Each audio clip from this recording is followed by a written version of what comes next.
மக்களே, நம்ம வாழ்க்கையில் யார் வேணாலும் வரலாம் போகலாம். ஆனால் நம்ம வாங்கி ஆசைப்பட்டு டியூ கட்டின வண்டி நம்மளை விட்டுட்டு போகாது.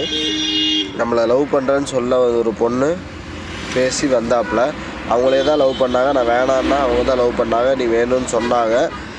ஆனால் இந்த வண்டி வந்ததுக்கப்புறம் அவங்க என் கூட இல்லை. ஏன் அப்படின்னு கேட்டிங்கன்னா, நான் இந்த வண்டி இல்லாதப்போ நான் வேலை செய்வேன், இஷ்டம் இருந்தால் வேலை செய்வேன், இஷ்டம் இல்லைன்னா வீட்டுக்கு போய் படுத்து தூங்கிடுவேன். நிறைய பணம் இருக்கும். பணம்னா மாதம் 10,000 சம்பாரிச்சாலும் செலவு பண்ணிவிட்டு அந்த பிள்ளை கூட சுற்றிட்டு இருந்தேன். இப்போ நான் அந்த பிள்ளை கூட சுற்றுறதுக்கு இல்லை, மாதமான வண்டிக்கு டியூ கட்டணும், சுற்றிக்கிட்டே இருந்தேன், அலைஞ்சேன் அப்படின்னு சொல்லிட்டு அந்த பொண்ணு என்னை விட்டுட்டு போயிட்டாங்க. அப்போது விட்டுட்டு போயிட்டு மறுபடியும் ஒரு பொண்ணை ஒரு பையனை பார்த்து கல்யாணம் பண்ணிட்டாங்க அவங்க வீட்டில். கல்யாணம் பண்ணி இன்றைக்கி அந்த பிள்ளைக்கு குழந்த பிறந்திருக்கான். எனக்கு கூப்பிட்டு சொன்னாங்க. நான் ஒரே ஒரு வார்த்தை தான் சொன்னேன், எங்கே இருந்தாலும் சந்தோஷமாக இரு, நல்லா இரு.